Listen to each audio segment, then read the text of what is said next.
Dear student, आज की class में हम आप लोगों के सामने विश्व धरोहर स्थल के बारे में बताने जा रहे हैं।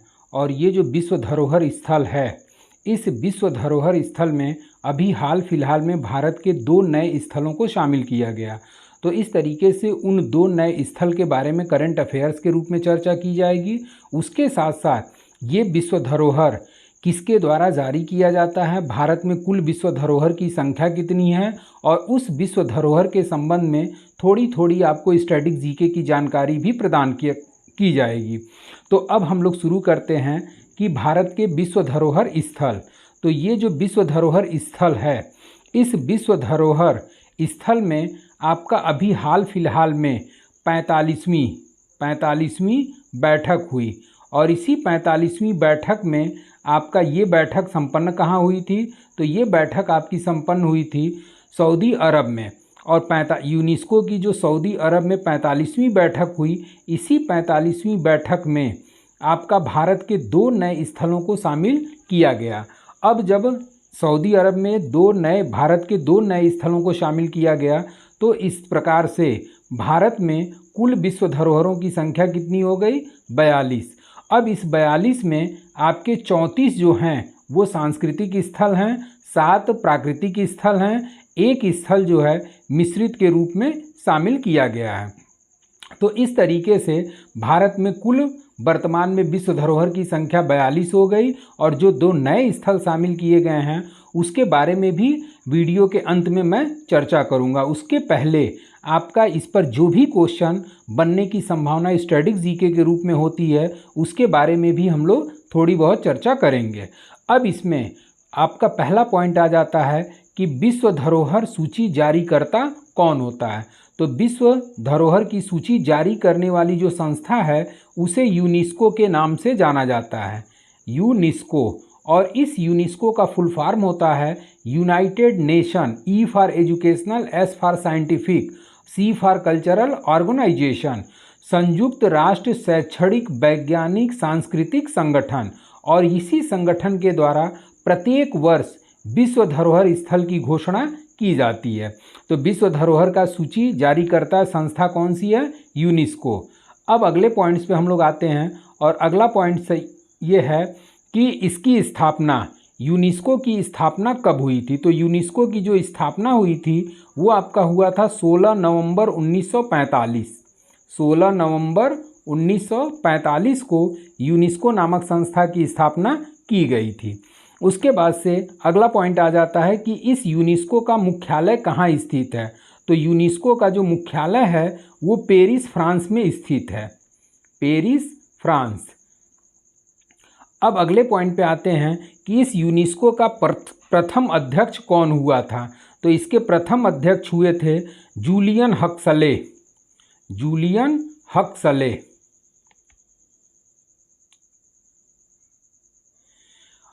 और ये यूनेस्को के प्रथम अध्यक्ष के रूप में हुए थे। और ये किस देश से बिलोंग करते थे? तो ये यूनाइटेड किंगडम, ब्रिटेन से बिलोंग करते थे। अब अगले पॉइंट पे आते हैं कि अगला पॉइंट इसमें क्या है कि यूनेस्को का वर्तमान अध्यक्ष कौन है। अब यहाँ पर भी एक तरीके से ये करंट अफेयर्स का क्वेश्चन हो गया कि यूनेस्को का वर्तमान अध्यक्ष कौन है। तो यूनेस्को के जो वर्तमान अध्यक्ष हैं वो हैं आपके आंद्रे एंजोलो, आंद्रे एंजोलो। और ये आंद्रे एंजोलो किस देश से बिलोंग करते हैं? तो ये फ्रांस देश के निवासी हैं। अब अगला पॉइंट आ जाता है कि यूनेस्को में कुल सदस्य देशों की संख्या कितनी है। तो यूनेस्को में कुल सदस्य देशों की संख्या आपका 195 प्लस 8 इसमें क्या हैं? सहयोगी सदस्य के रूप में शामिल किए गए हैं। 8 सदस्य क्या हैं? सहयोगी सदस्य। तो इस तरीके से आपका यूनेस्को जो है वो 195 प्लस 8 सहयोगी सदस्यों से मिलकर गठित हुआ है। अब यहाँ पर अगला पॉइंट से अगला क्वेश्चन इस तरीके से बन सकता है कि सर्वाधिक विश्व धरोहर वाला देश कौन सा है। तो वर्तमान समय में जितने भी विश्व स्तर पे विश्व धरोहर को शामिल किया गया है, उन सभी विश्व धरोहर में सबसे ज़्यादा विश्व धरोहर वाला स्थल देश कौन सा है? तो वो है आपका इटली। और इटली में सबसे ज़्यादा विश्व धरोहर के रूप में शामिल किया गया है। अब अगले पॉइंट पे आते हैं। और अगला पॉइंट्स ये है कि विश्व में भारत का स्थान, अब जाहिर सी बात है कि ये यूनेस्को जो है ये वर्ल्ड लेवल पे एक तरीके से सांस्कृतिक, प्राकृतिक और वैज्ञानिक स्थलों को विश्व धरोहर के रूप में शामिल करता है। उसी तरीके से शुरू में ही हमने बताया कि भारत में कुल विश्व धरोहरों की संख्या 42 है और इस 42 में भारत जो है वो विश्व में कौन सा स्थान रखता है, तो भारत जो है विश्व में 6वां स्थान रखता है। यानी कि भारत से ज़्यादा विश्व धरोहर वाले स्थल देश कितने हैं, तो 5 हैं और भारत का स्थान कौन सा आता है, 6वां। अब अगला पॉइंट्स आता है कि भारत में सर्वाधिक विश्व धरोहर वाला राज्य कौन सा है, तो सर्वाधिक विश्व धरोहर वाला जो राज्य है वो है आपका महाराष्ट्र। और महाराष्ट्र में 42 में से 6 स्थल ऐसे हैं जिन्हें विश्व धरोहर के रूप में शामिल किया गया है। और अभी आप लोगों को एक रिसेंट जानकारी दे देना चाहता हूं कि अभी बिहार पीसीएस का एग्ज़ाम हुआ है 30 तारीख को, और उस बिहार पीसीएस के एग्ज़ाम में विश्व धरोहर से रिलेटेड क्वेश्चन परीक्षा में था। उसके साथ साथ अभी हाल फिलहाल में 1-2 दिन पहले सीपीओ एसआई का हुआ है एग्ज़ाम, उसमें भी विश्व धरोहर से रिलेटेड क्वेश्चन था। उसके साथ साथ बिहार पुलिस जो 1 तारीख को संपन्न हुआ और बाद में वो कैंसिल हो गया, उसमें भी विश्व धरोहर से रिलेटेड क्वेश्चन एक शामिल किया गया था। तो इस तरीके से कंटिन्यू 3 एग्ज़ाम्स में आपका विश्व धरोहर से रिलेटेड क्वेश्चन आया है। अब हम लोग अगले पॉइंट पे आते हैं, और इस विश्व धरोहर स्थल से हर परीक्षा में एक क्वेश्चन जरूर रहता है। अब हम लोग शुरू करते हैं भारत के विश्व धरोहर स्थल की सूची, और इस विश्व धरोहर स्थल की सूची में कुल संख्या कितनी है, 42, और उस 42 के संबंध में थोड़े थोड़े स्टैटिक जीके के साथ सभी स्थलों की सूची आपको प्रोवाइड कराई जा रही है, किस सन में किस राज्य में वो स्थित है। मतलब कि जैसे कि आपका जो पहला स्थल है वो आगरा का किला है, और ये आगरा का किला किस वर्ष यूनेस्को ने घोषित किया, तो 1983 में, और ये किस राज्य में स्थित है, उत्तर प्रदेश में।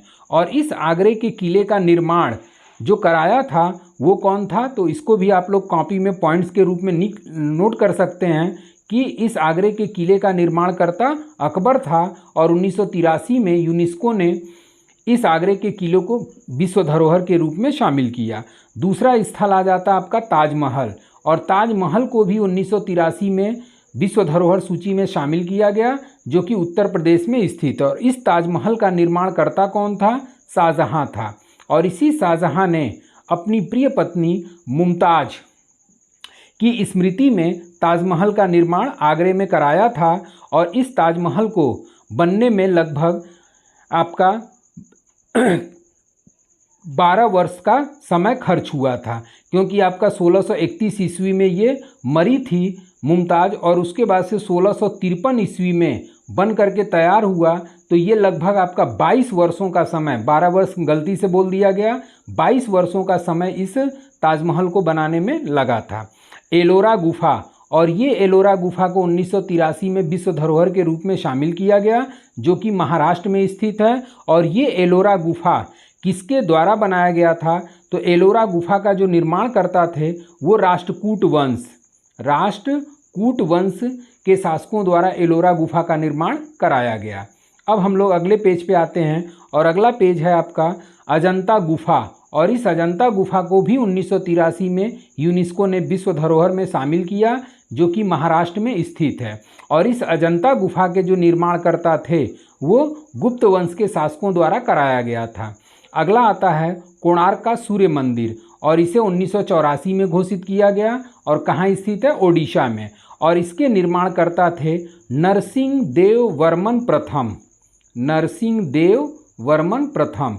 और एक एग्ज़ाम में हमने देखा कि इस पर यह क्वेश्चन पूछा हुआ था कि कोणार्क के सूर्य मंदिर का निर्माणकर्ता नरसिंहदेव वर्मन प्रथम थे, ये किस वंश से रिलेटेड थे, तो ये जो नरसिंहदेव वर्मन प्रथम हैं ये गंग वंशीय शासक हुआ करते थे। अगला है आपका महाबलीपुरम मंदिर, जिसे 1984 में घोषित किया गया, और ये तमिलनाडु में स्थित है। और इसके जो निर्माणकर्ता थे वो नरसिंहदेव वर्मन द्वितीय हो जाएगा, यहाँ पर क्या हो जाएगा, द्वितीय हो जाएगा। और ये भी पल्लव शासक के रूप में शासन करते थे, नरसिंह वर्मन द्वितीय। और ये किस वंश से रिलेटेड थे? पल्लव वंश से रिलेटेड थे। और इसी पल्लव वंश के शासक नरसिंह वर्मन द्वितीय ने आपका महाबलीपुरम मंदिर का निर्माण कराया था। अगले पेज पे आते हैं और ये अगले पेज में आपका गोवा का चर्च है जो कि 1986 में घोषित किया गया और ये कहाँ स्थित है? गोवा में स्थित है। अगला आता है आपका खजुराहो मंदिर और ये भी 1986 में घोषित किया गया जो कि मध्य प्रदेश में स्थित है। और इस खजुराहो मंदिर का निर्माणकर्ता जो थे वो चंदेल वंश के शासकों द्वारा कराया गया था। और इसी चंदेल वंश के शासकों द्वारा ये खजुराहो का जो मंदिर है ये लगभग 23 मंदिरों का एक समूह है जिसे पूर्ण रूप से यूनेस्को ने विश्व धरोहर के रूप में शामिल किया। अगला है आपका फतेहपुर सीकरी और इसे 1986 में यूनेस्को के विश्व धरोहर में घोषित किया गया और ये उत्तर प्रदेश में स्थित है। और इस फतेहपुर सीकरी का निर्माण किसके द्वारा कराया गया था? तो अकबर ने। और अकबर ने इसी फतेहपुर सीकरी की स्थापना किया था। अब अगले पेज पे आते हैं और अगले पेज पे अगला आपका विश्व धरोहर सूची में है हम्पी स्मारक समूह जो कि 1986 में घोषित किया गया और किस राज्य में है? तो आपका कर्नाटक। और ये जो हम्पी स्मारक समूह है ये विजयनगर साम्राज्य की ये क्या हुआ करती थी? राजधानी हुआ करती थी। तो इस तरीके से विजयनगर साम्राज्य की जो हम्पी जगह है उसी हम्पी पे बहुत सारे स्मारक समूह हैं और उन समूहों को यूनेस्को ने विश्व धरोहर के रूप में शामिल किया है। अगला है आपका एलिफेंटा गुफा और ये एलिफेंटा गुफा 1987 में विश्व धरोहर सूची में शामिल किया गया। और इस एलिफेंटा गुफा का निर्माण कलचुरी वंश के शासकों द्वारा कराया गया था। कलचुरी वंश के शासकों द्वारा। उसके बाद से अगला आपका आ जाता है बृहदेश्वर मंदिर और इस बृहदेश्वर मंदिर को 1987 में शामिल किया गया जो कि तमिलनाडु में स्थित है। और ये बृहदेश्वर मंदिर का जो निर्माण करता था वो थे आपके राजराज प्रथम। और ये राजराज प्रथम जो थे चोल वंशीय शासक हुआ करते थे और इसी राजराज प्रथम के द्वारा बृहदेश्वर मंदिर का निर्माण कराया गया। अब अगले पेज पे आते हैं और अगला है आपका पट्टाडकल स्मारक समूह जो कि 1987 में घोषित किया गया और कर्नाटक राज्य में स्थित है। और पट्टाडकल के बारे में थोड़ा सा जान लीजिए कि ये कर्नाटक के बागलाकोट जिले में स्थित है। जिला कौन सा है? बागलाकोट जिला। और इसी कर्नाटक के बागलाकोट जिले में आपका मालप्रभा नदी के तट पर, जितना हम पॉइंट्स बता रहे हैं इसको आप लोग जरूर नोट कर लीजिएगा क्योंकि इन पॉइंट से क्वेश्चन बनने की संभावना बन जाती है। तो बागलाकोट कर्नाटक में एक जिला है और इसी जिले में एक नदी बहती है जिसका नाम है मालप्रभा। और उसी मालप्रभा नदी के तट पर चालुक्य वंशीय शासकों द्वारा आपका पट्टाडकल स्मारक समूह का निर्माण किया गया था। और ये एक तरीके से 9 हिंदू तथा 1 जैन मंदिर का संग्रह माना जाता है। उसके बाद से अगला आ जाता है सांची का बौद्ध स्थल 1989 में। और ये सांची का बौद्ध स्थल कहाँ स्थित है? मध्य प्रदेश में स्थित है। और मध्य प्रदेश का रायसेन जिला जो कि बेतवा नदी के तट पर स्थित है। बेतवा नदी के तट पर। और उसी बेतवा नदी के तट पर रायसेन जिला में सांची के बौद्ध स्थल का निर्माण अशोक के द्वारा कराया गया था जबकि इसका जीर्णोद्धार अग्निमित्र शुंग तथा पुष्यमित्र शुंग के द्वारा कराया गया। और अगला है आपका हुमायूं का मकबरा जिसे 1993 में घोषित किया गया जो कि दिल्ली में स्थित है। इसमें आप लोग सन पे विशेष ध्यान मत दीजिएगा, जो भी पॉइंट्स स्टैटिक जीके का बता रहे हैं वो और प्लस स्थल इसी से रिलेटेड क्वेश्चन बनने की संभावना होती है। और ये जो हुमायूं का मकबरा है इसका वास्तुकार हुआ करता था मिर्ज़ा गियास बेग। और मिर्ज़ा गियास बेग को हुमायूं की पत्नी हमीदा बानो बेगम जो हुआ करती थी और उसी हमीदा बानो बेगम ने आदेशित किया कि हुमायूं के मकबरे का निर्माण होना चाहिए। तब इसका वास्तुकार कौन बना? मिर्ज़ा गियास बेग। और इस हुमायूं के मकबरे की सबसे बड़ी खासियत ये है कि इसमें सर्वाधिक 9 लोगों को दफनाया गया है।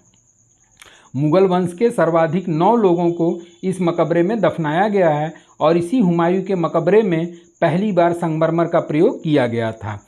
अगला आता है आपका कुतुब मीनार। और कुतुब मीनार को कब घोषित किया गया? तो 1993 में। और जब 1993 में इसे घोषित किया गया तो ये कुतुब मीनार कहाँ स्थित है? तो दिल्ली में स्थित है।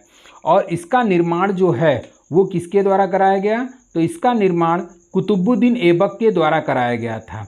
और उस समय के आपके प्रसिद्ध सूफी संत हुआ करते थे जिनका नाम था बख्तियार काकी, और उसी बख्तियार काकी की स्मृति में कुतुबुद्दीन ऐबक ने कुतुब मीनार का निर्माण कार्य प्रारंभ कराया था, लेकिन वो पूरा नहीं करा सका।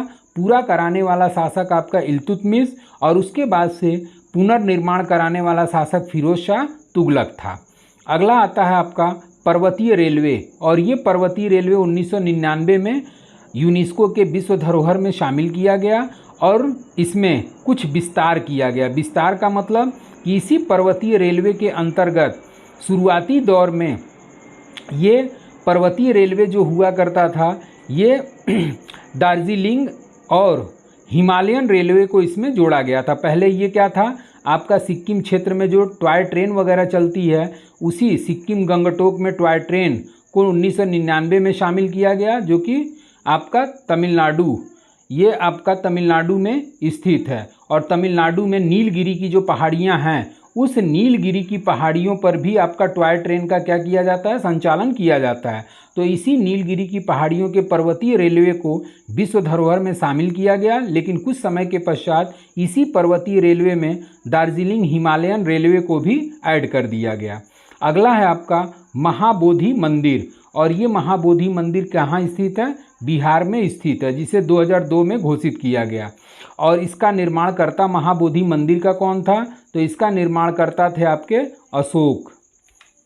अब अगले पे आते हैं, अगले पेज पे, और अगला पेज है आपका भीमबेटका गुफा। और इस भीमबेटका गुफा को 2003 में शामिल किया गया, जो कि मध्य प्रदेश राज्य में स्थित है। और ये भी आपका भीमबेटका गुफा मध्य प्रदेश के रायसेन जिला, मध्य प्रदेश के रायसेन जिला में स्थित है। और इसके खोजकर्ता जो थे वो वी.एस. वाकड़कर थे, वी.एस. वाकड़कर इसके खोजकर्ता थे।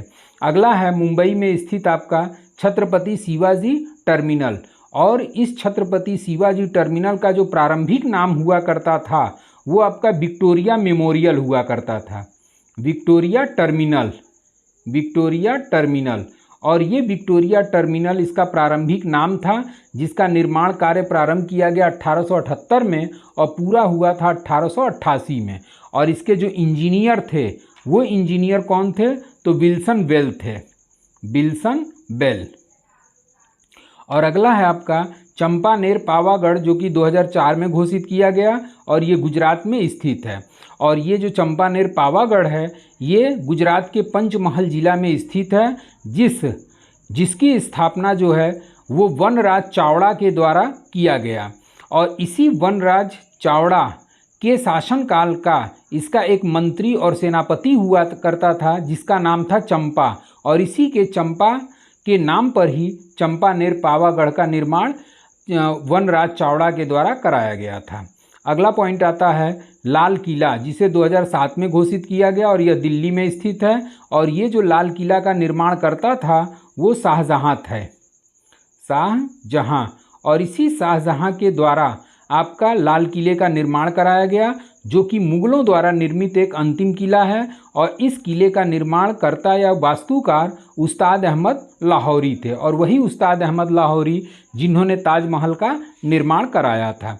अगला है आपका जंतर मंतर, जो कि 2010 में शामिल किया गया, राजस्थान में स्थित है। और यह जंतर मंतर, एक बार एक क्वेश्चन पूछा था कि जंतर मंतर क्या है, तो जयपुर में स्थित एक खगोलीय वेधशाला है, और इसके निर्माणकर्ता हुआ करते थे सवाई जय सिंह। और इसी सवाई जय सिंह के द्वारा आपका जयपुर में, राजस्थान के जयपुर में जंतर मंतर का निर्माण कराया गया था। और इस जंतर मंतर की प्रशंसा जो है जवाहरलाल नेहरू ने अपनी पुस्तक डिस्कवरी ऑफ इंडिया में भी किया हुआ है। उसके बाद से आपका आता राजपूताना शैली के 6 किले, जिसको कि 2013 में शामिल किया गया। और ये सभी किले कहाँ स्थित हैं, राजस्थान में, जिसमें आपका कुंभलगढ़, रणथंभौर, गगरोन, आमेर और चित्तौड़गढ़, ये 6 किलों को एक साथ आपका 2013 में विश्व धरोहर सूची में शामिल किया गया। अब अगले पॉइंट पे आते हैं, और ये है आपका रानी की बाब। रानी की बाब को घोषित किया गया 2014 में, जो कि गुजरात में स्थित है। और ये गुजरात के किस जिले में स्थित है, तो पाटड़ जिला, गुजरात के पाटड़ जिला में स्थित है। और इसका निर्माणकर्ता कौन था?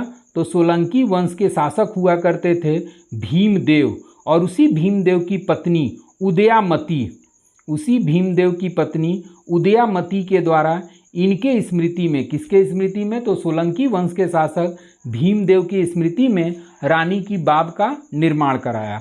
और आरबीआई ने 100 रुपये के नोट पर इसे रानी की बाब को चित्रित किया हुआ है। अगला है आपका नालंदा महाविहार, और इसका 2016 में इसे शामिल किया गया, जो कि बिहार में स्थित है। और इसी नालंदा बिहार का निर्माणकर्ता कौन था? तो गुप्त शासक हुआ करते थे कुमार गुप्त, और इसी कुमार गुप्त के द्वारा नालंदा महाविहार की स्थापना की गई थी, जो शिक्षा का एक सबसे प्राचीन केंद्र माना जाता है। और इसी नालंदा बिहार को नष्ट करने वाला व्यक्ति था आपका बख्तियार खिलजी। अगला है आपका कैपिटल कॉम्प्लेक्स, जो कि 2016 में घोषित किया गया, और यह चंडीगढ़ में स्थित है। और यह एक सरकारी परिसर है जिसमें विधानसभा, सचिवालय, उच्च न्यायालय सभी शामिल हैं। और इसका वास्तुकार भी आपके परीक्षाओं में पूछ चुका है। तो इस कैपिटल कॉम्प्लेक्स के वास्तुकार ली कार्बूजिए थे। क्या थे? कौन थे? तो ली कार्बूजिए, ली कार्बूजिए। अब अगले पॉइंट्स पे आते हैं, अगले पेज पे। और अगला है आपका Victorian Gothic and art deco. और इस विक्टोरियन गोथिक एवं आर्ट डेको के 2018 में घोषित किया गया, जो कि महाराष्ट्र में स्थित है। और यह कई इमारतों को मिला करके एक कला शैली का क्या है? समूह है। अगला है आपका जयपुर शहर, 2019 में कहाँ स्थित है? राजस्थान में। और इस जयपुर शहर के भी संस्थापक कौन थे? तो सवाई जय सिंह प्रथम, सवाई जय सिंह प्रथम। अहमदाबाद शहर, और इस अहमदाबाद शहर को 2017 में शामिल किया गया। और इसी अहमदाबाद शहर को भारत का मैनचेस्टर भी कहा जाता है। तो इस तरीके से ये सांस्कृतिक स्थल हो गए। अब हम लोग आते हैं प्राकृतिक स्थल पर। और प्राकृतिक स्थल में आपका काजीरंगा नेशनल पार्क, जो कि असम में स्थित है। मानस वन्य जीव अभ्यारण्य असम में स्थित है। उसके बाद से केवला देवी पक्षी विहार राजस्थान में स्थित है। उसके बाद से आगे आता है आपका सुंदरवन नेशनल पार्क पश्चिम बंगाल में स्थित है। नंदा देवी नेशनल पार्क जो है उत्तराखंड में स्थित है। उसके बाद से ग्रेट हिमालयन पार्क आपका हिमाचल प्रदेश में स्थित है, और इसे 2014 में घोषित किया गया। अगला आपका आता है कंचनजंगा नेशनल पार्क, और इसे भी 2016 में घोषित किया गया, जो कि सिक्किम में स्थित है। अगला है आपका पश्चिमी घाट, और इसे 2012 में घोषित किया गया, जो कि पश्चिमी घाट, एक बार क्वेश्चन पूछा था कि पश्चिमी घाट क्या है, तो यह पहाड़ियों की एक श्रृंखला है जो कि केरल, तमिलनाडु या अन्य राज्यों में फैली हुई है। इस वजह से यहाँ पर एक स्टेट का वो है वर्णन है, उसके साथ साथ आप लोग अन्य स्टेट भी इसमें ऐड कर सकते हैं। अगला आपका है 2021 में रामप्पा मंदिर। ये आपका प्राकृतिक स्थल न होकर के ये आपका सांस्कृतिक स्थल के रूप में शामिल है। और रामप्पा मंदिर जो है इसका निर्माण करता थे रुद्रेश्वर, रुद्रेश्वर जिनका पूरा नाम था रेचेरला रुद्र, रेचेरला रुद्र। इसी कारण से इसी रुद्र के नाम पर इसे रुद्रेश्वर मंदिर के नाम से भी जाना जाता है। और ये जो रुद्र थे ये काकतीय वंश के शासक हुआ करते थे, काकतीय वंश के शासक। उसके साथ साथ इसका डिजाइन करता जो थे वो रामप्पा थे, और उसी रामप्पा के नाम पर इसका रामप्पा मंदिर पड़ा। और रुद्र इसके निर्माण करता थे, और इनके नाम पर दूसरा नाम रुद्रेश्वर के नाम से भी जाना जाता है, जो काकतीय वंश के शासक हुआ करते थे। अगला है आपका धौलावीरा, और इस धौलावीरा को 2021 में शामिल किया गया, जो कि गुजरात में स्थित है। और ये सिंधु सभ्यता का एक प्राचीन स्थल है जिसकी खोज जेपी जोशी के द्वारा किया गया था, जेपी जोशी। और ये धौलावीरा जो है दो शब्दों से मिलकर बना है, धौला प्लस वीरा, जिसका शाब्दिक अर्थ होता है सफ़ेद कुआं। अब ये दोनों पॉइंट्स जो है ये आपका करंट अफेयर्स का हो गया, जो कि शांति निकेतन 2023 में, और ये 2023 में आपका सितंबर 2023 में आबू धाबी, सऊदी अरब के आबू धाबी में यूनेस्को की 45वीं बैठक हुई। और इसी 45वीं बैठक में पश्चिम बंगाल के शांति निकेतन को विश्व धरोहर के रूप में शामिल किया गया। और दूसरा आपका होयसल समूह का मंदिर 2023 में कर्नाटक में स्थित है। और इस शांति निकेतन के संस्थापक जो थे वो देवेंद्र नाथ टैगोर थे। और वर्तमान में यह जो शांति निकेतन है ये विश्व भारती विश्वविद्यालय का रूप ले चुका है। और इसी विश्व भारती विद्यालय की स्थापना रविन्द्रनाथ टैगोर के द्वारा की गई थी। और होयसल समूह मंदिर जो कि कर्नाटक में स्थित है, और इसे भी 2023 में विश्व धरोहर के रूप में शामिल किया गया। अब इसमें कुछ पॉइंट्स आपका लिखाया मिल जा रहा है कि जो शांति निकेतन है ये पश्चिम बंगाल के बीरभूम जिले में स्थित है, जिसकी स्थापना किसके द्वारा की गई? देवेंद्र नाथ टैगोर के द्वारा किया गया था। और देवेंद्र नाथ टैगोर ने इसके लिए जो भूमि लिया था वो बीरभूम के तालुकदार हुआ करते थे भुवन मोहन सिंह। और इसी भुवन मोहन सिंह से देवेंद्र नाथ टैगोर ने स्थायी पट्टे पर यह जमीन लिया और यहाँ पर एक गेस्ट हाउस निर्मित करके इसका नाम शांति निकेतन रखा। और इस शांति निकेतन में रविन्द्रनाथ टैगोर का प्रवेश हुआ और 1878 ईस्वी में ये रविन्द्रनाथ टैगोर जो थे शांति निकेतन आए। और 88 ईस्वी में देवेंद्रनाथ टैगोर ने इसे ट्रस्ट के माध्यम से पूरी संपत्ति ब्रह्म विश्वविद्यालय की स्थापना हेतु क्या कर दिया? समर्पित कर दिया।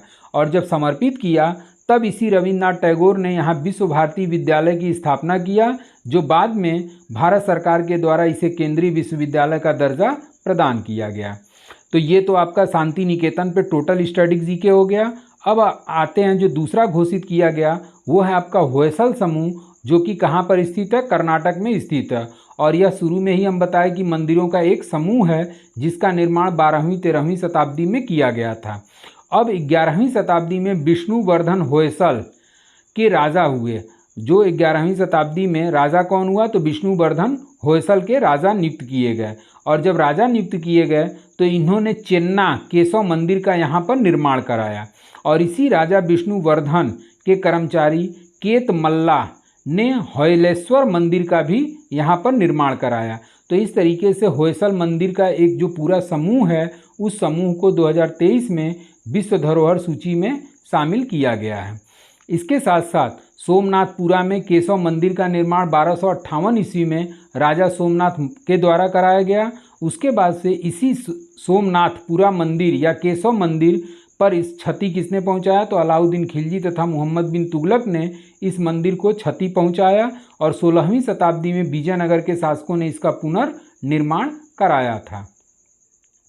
तो इस तरीके से जो भी आपके 2 नए विश्व धरोहर स्थल शामिल किए गए उनका पूरा डिटेल हो गया। उसके साथ साथ आपका 40 जो अन्य पिछले विश्व धरोहर के रूप में भारतीय स्थल शामिल किए गए थे उसका स्टैटिक जीके के साथ साथ पूरी चीज़ें कंप्लीट कर दी गई। और आप लोग इसको निश्चित तौर पर तैयार कर लीजिए, ये आगामी परीक्षाओं के लिए विशेष रूप से इम्पॉर्टेंट माना जा सकता है। तो आज के लिए बस इतना ही। Thank you so much.